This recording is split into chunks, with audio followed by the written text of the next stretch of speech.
अपना जो last point था वो कौन सा था भाई?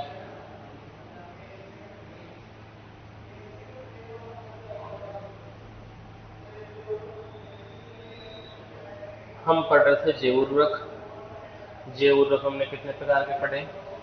6 प्रकार के। 6 प्रकार में से पहला कौन सा पढ़ा?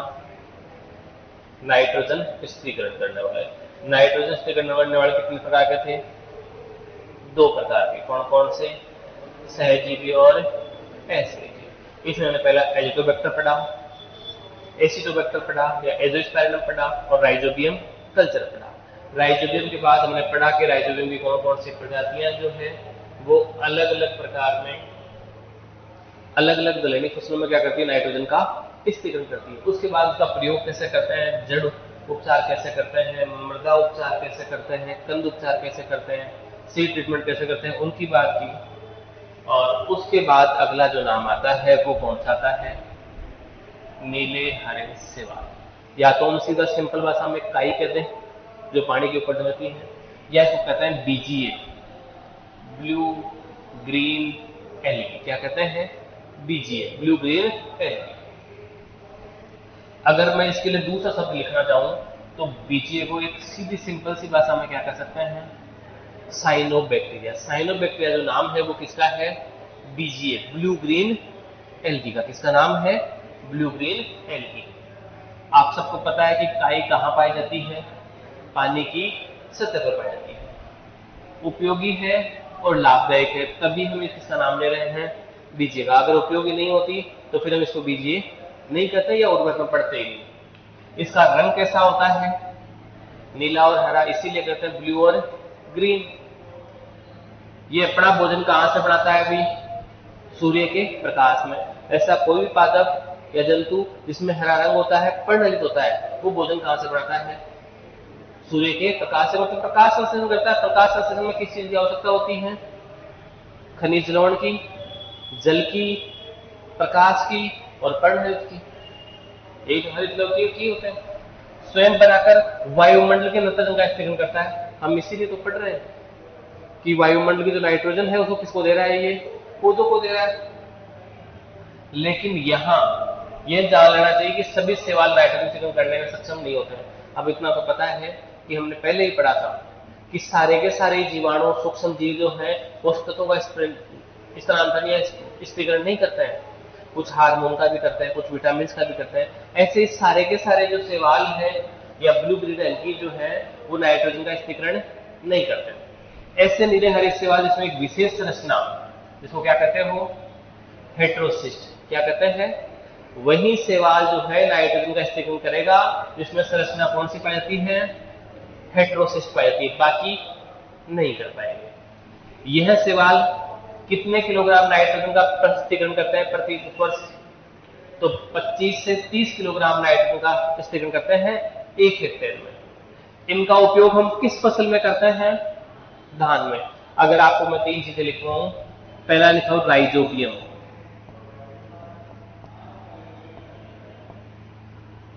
तो राइजोबियम कौन सी फसलों में काम में आते हैं? दलहनी। अगर मैं लिखूं एजिटोबैक्टर तो क्या नाम आएगा? एदलहनी। और मुख्य नाम लिखना चाहें तो किसका नाम लिख सकते हैं? गेहूं। मैं लिखूं एजोस्पेरिलम तो किसका नाम लिखोगे भाई? गन्ना। मैं लिखूं एजोला और बीजीए तो किसका नाम लिखा जाएगा?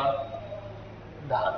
तो ब्लू ग्रीन एल्गी जो है, और वही एल्गी जिसमें क्या पाया जाता है?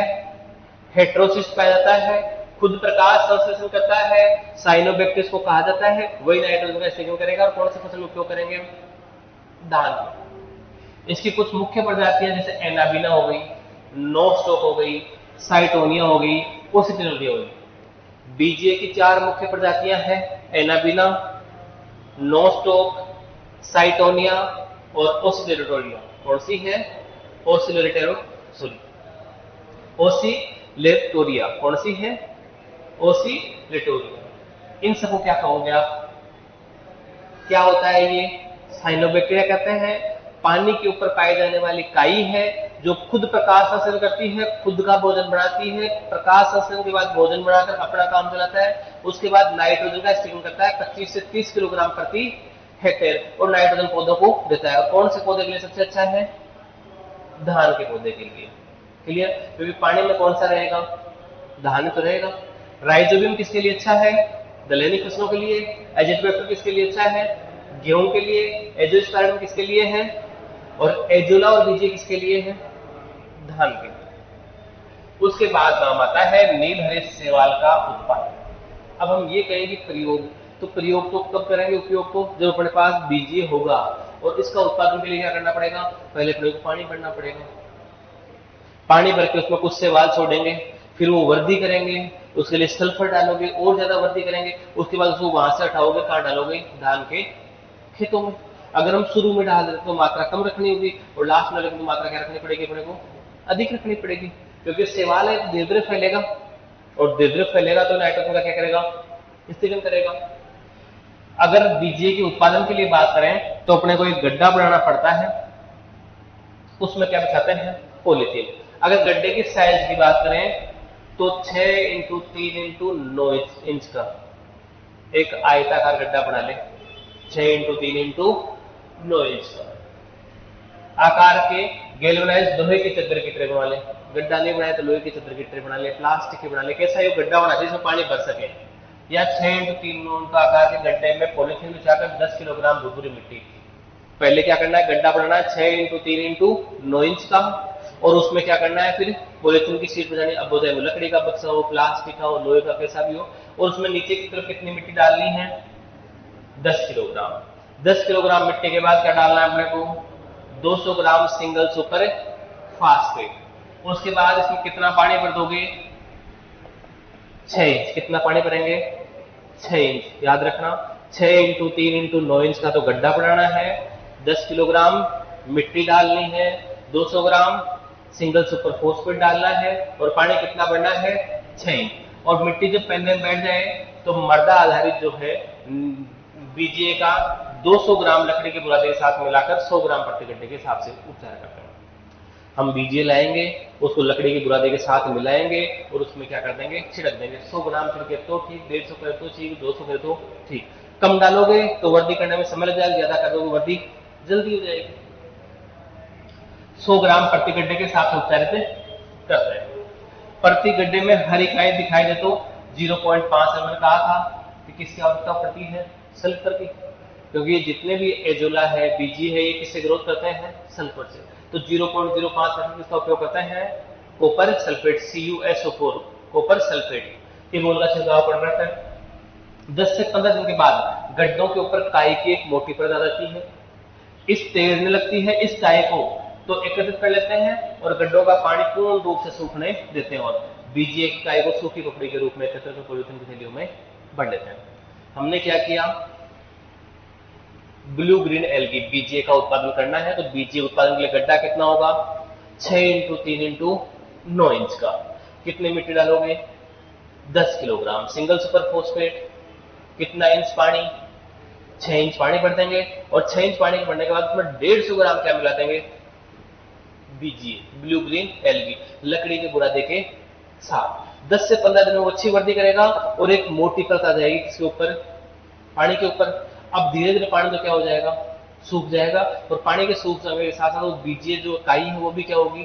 सूख जाएगी। सूखने के बाद वो क्या एक्सपोर्ट बंद कर देंगे? पॉलीथीन में। किसे बंद कर देंगे? पॉलीथीन के पैकेटों बना लेंगे और जब अगर धान की फसल में उपयोग करना होगा तब क्या कर देंगे? छिड़क देंगे। तो ये किसका तैयार करना था? बीजे का उत्पादन। कैसे करेंगे पता चल गया? गड्ढा कितनी साइज का रहेगा, पॉलीथीन शीट बिछानी है, लकड़ी का बॉक्स रहेगा, प्लास्टिक का बॉक्स रहेगा, जो भी आपको। इसके बाद इसका प्रयोग करना। अब देखो हमें इतना पता है कि धान की फसल में इसका उपयोग करते हैं और धान की फसल बुआई नहीं करते, क्या करते हैं? रोपाई। क्या करेंगे? रोपाई। अब जब धान की फसल की रोपाई करते हैं, रोपाई के लगभग 7 दिन बाद इसका उपयोग धान की फसल की रोपाई कितने दिन बाद करते हैं? 7 दिन बाद। अगर आप 2 महीने बाद करो तो रोपाई के 2 महीने बाद प्रयोग करो तो क्या हो? 7 दिन बाद प्रयोग इसलिए करते हैं कि रोपाई करेंगे 5-7 दिन तो उस पौधे को जड़ों को सेट होने में लगेगा। ठीक है। उसके बाद क्या डालेंगे उसमें, बीजे डालोगे ब्लू ग्रीन एल की, तो पूरी परत बना लेगा। परत बनाने से पहले पहले पौधा कहाँ जाएगा, पानी से बाहर आ जाएगा। अगर हम 2 महीने बाद प्रयोग करेंगे तो उस बीजे की वृद्धि नहीं होगी, वृद्धि नहीं होगी तो नाइट्रोजन का स्थिरीकरण भी कैसे करेगा। तो जितना जल्दी प्रयोग करेंगे उतना ज्यादा फैलेगा, जितना ज्यादा फैलेगा उतना नाइट्रोजन का क्या करेगा, स्थिरीकरण करेगा। तथा जिस खेत में इसका उपचार करते हैं उसमें पानी स्थिर हो 8-10 सेंटीमीटर में से पानी कितना बनाना चाहिए, 8-10, और जखोड़े नहीं खाए, फिक्स स्थिर होना चाहिए। हमेशा बनाना चाहिए खेत में 8 से 12 किलोग्राम प्रति हेक्टेयर की दर से बीजे का प्रयोग किया जाता है। कल्चर डालने के 4 से 5 दिन तक पानी स्थिर रहना चाहिए। कितना पानी भरेंगे, 8-10 इंच तो पानी भरा रहना चाहिए, पानी जखोड़े नहीं मारे, बिल्कुल स्थिर रहना चाहिए। और कितना पाउडर काम में लेते हैं उसका, बीजे का कितना पाउडर काम में लेते हैं, 8 से 10 किलोग्राम, 8 से 10-12 किलोग्राम में जो पाउडर काम मिलता है, पानी में कितना लगता है, 8 से 10-12 इंच 5 सेंटीमीटर पानी भरा रहता है, याद रहेगा। बीजे का प्रयोग कब करते हैं, बुआई के 7 दिन या रोपाई के 7 दिन बाद। अगर 2 महीने बाद प्रयोग करेंगे तो जहां हम 12 किलो लिख रहे हैं वहां 100 किलो उपयोग करना पड़ेगा। कितना करना पड़ेगा, 100 किलो, क्योंकि ग्रोथ जल्दी होगी, ज्यादा होगा तो नाइट्रोजन क्या कर पाएगा, स्थिरीकरण। ये तो बात थी किसकी, बीजीए की। हमने पढ़ा कि बीजीए को क्या कहते हैं, साइनोबैक्टीरिया कहते हैं। क्या कहते हैं, साइनोबैक्टीरिया। क्या करता है ये, प्रकाश संश्लेषण प्राप्त करता है। क्या करता है, प्रकाश संश्लेषण, खुद का भोजन बनाता है और इसके साथ ही 25 से 30 किलोग्राम क्या करता है, नाइट्रोजन का स्थिरीकरण करता है। इसमें एक विशेष संरचना होती है, वही संरचना वाला जो शैवाल है वही क्या करेगा, नाइट्रोजन का स्थिरीकरण करेगा।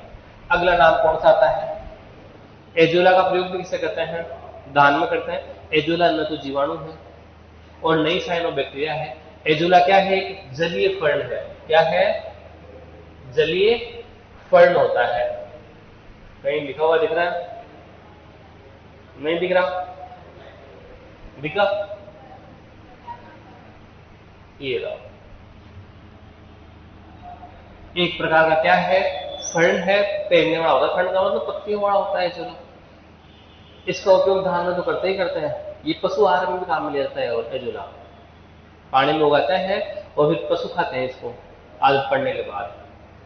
साफ साफ लिखा हुआ है इसमें क्या पाई जाती है, पत्तियां। पंखुड़ियों में उपस्थित नीली हरी काई एनाबिना के साथ सहजीवन द्वारा वायुमंडलीय नाइट्रोजन का स्थिरीकरण करता है। एजोला कल्चर का उपयोग ऐसे बनाता है कि इसमें 40 से 100 किलोग्राम नाइट्रोजन प्रति हेक्टेयर योगीकरण कर सकता है। हमने पहले जो बात की थी वो किसकी बात की थी, ब्लू ग्रीन एल्गी की। वो कितने नाइट्रोजन का स्थिरीकरण कर पा रहा था, 20-25 से 30 किलोग्राम। और एजोला कितने नाइट्रोजन का स्थिरीकरण कर लेता है, 40 से लेकर 100 किलोग्राम। ये मात्रा पर डिपेंड करता है। भारत में एजोला की पाठ्यक्रम में कई 3 प्रजातियां एजोला पिन्नेटा पाई जाती हैं। इनकी नाइट्रोजन क्षमता कम होने के कारण धान की फसल में एजोला माइक्रोफिला और एजोला केरोलिनाना 3 प्रजातियां हैं एजोला पिन्नेटा। इसकी नाइट्रोजन स्थिरीकरण करने की क्षमता कम होती है, इसलिए धान में इसका प्रयोग नहीं करते हैं। किसका करते हैं, एजोला माइक्रोफाइली और एजोला केरोलिनाना का प्रयोग किया जाता है। एजोला प्रतिदिन कितने किलोग्राम प्रति हेक्टेयर नाइट्रोजन का जमा कर लेता है, अगर एक दिन की बात करें पूरे खेत में फैला हुआ तो कितना किलोग्राम करता है, 1 से 1.5 किलोग्राम नाइट्रोजन क्या करता है, स्थिरीकरण करता है।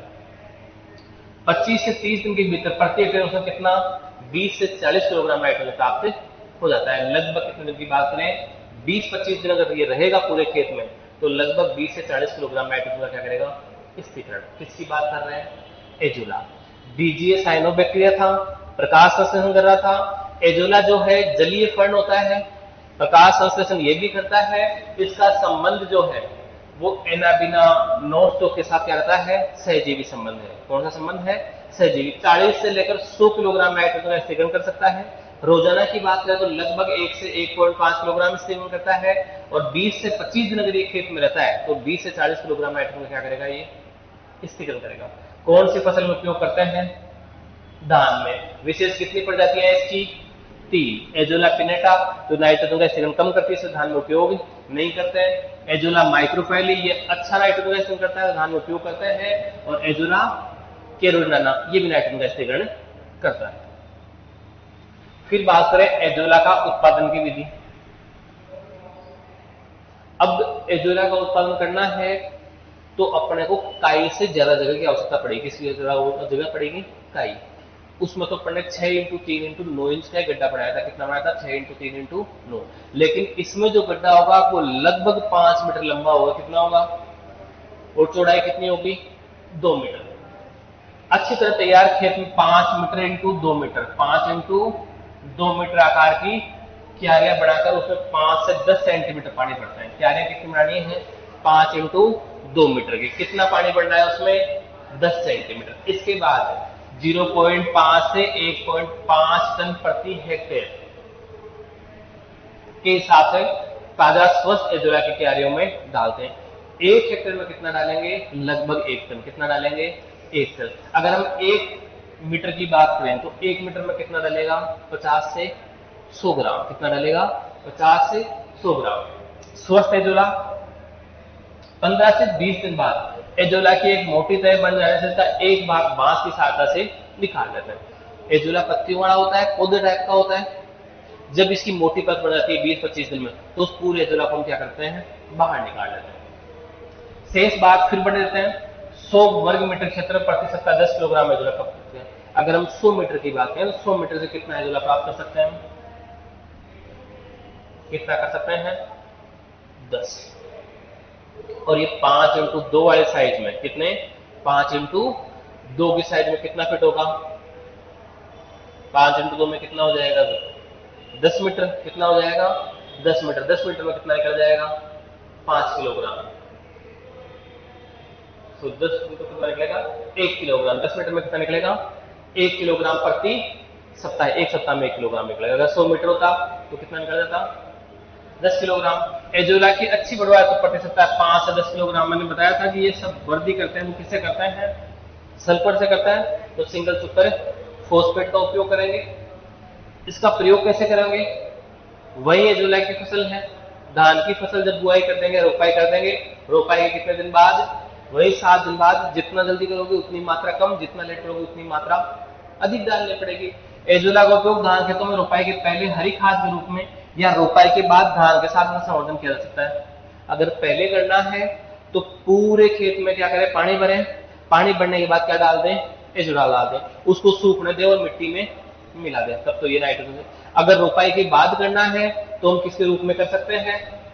संवर्धन के रूप में, मतलब ऊपर छिड़क सकते हैं। प्रथम विधि में इसका उपयोग केवल उन्हीं क्षेत्रों में संबंध में जहां रोपाई से पहले पर्याप्त पानी उपलब्ध हो। रोपाई से पहले प्रयोग वहां करेंगे जहां पानी की कमी नहीं है, और रोपाई के बाद प्रयोग करेंगे तो पानी की व्यवस्था नहीं है। बरसात हुई, बरसात होने के बाद इसका प्रयोग किया जाता है। खेत को तैयार कर छोटी छोटी क्यारियां बढ़ाएंगे। 5 से 10 सेंटीमीटर पानी भर देता है और क्यारी में 1 से 2 टन प्रति हेक्टेयर की दर से एजोला डाल दिया जाता है। ठीक है।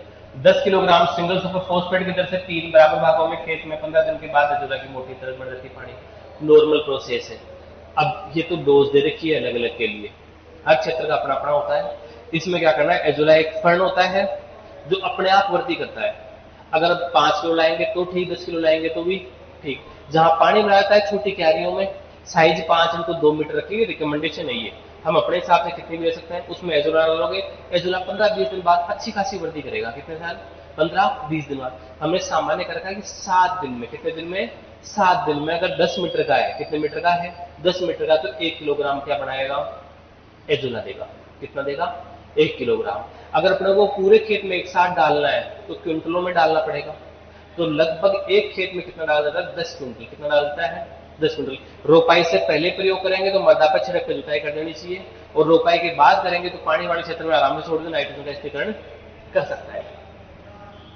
पानी निकालकर हल चलाकर एजोला को मिट्टी में मिला देना चाहिए, बाद में धान की रोपाई करनी चाहिए। पहले बता दिया मैंने कि पहले क्या करना चाहिए? मिट्टी में मिला देना चाहिए। धान के साथ एजोला प्रयोग के लिए 0.5 से 1 टन एजोला प्रति हेक्टेयर की दर से अगर धान के साथ करना है तो वही 1 टन प्रति हेक्टेयर। एक सप्ताह बाद या 20 से 25 दिन बाद एजोला की मोटी परत रहती है, इसे मिट्टी में मिला दें। मिट्टी में नहीं मिलने पर एजोला अपने आप सड़ जाता है और फसल को पर्याप्त लाभ देता है। अगर मिट्टी में नहीं मिलाओगे तो 20-25 दिन बाद अपने आप वो क्या होगा?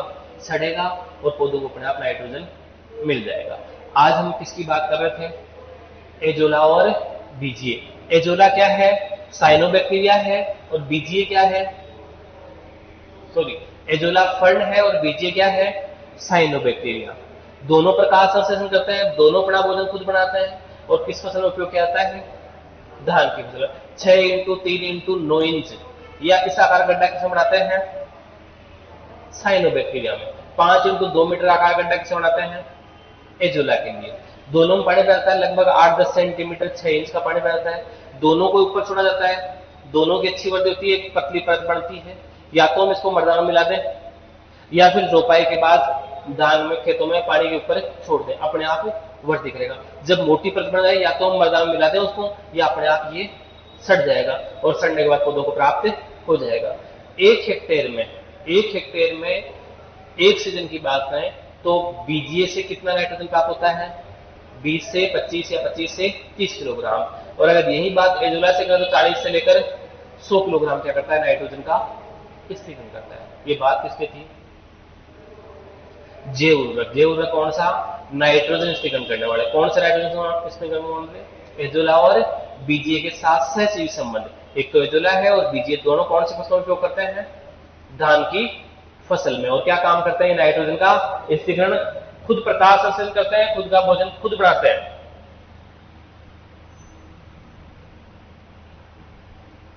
अब लिखा जाए बीजीए से,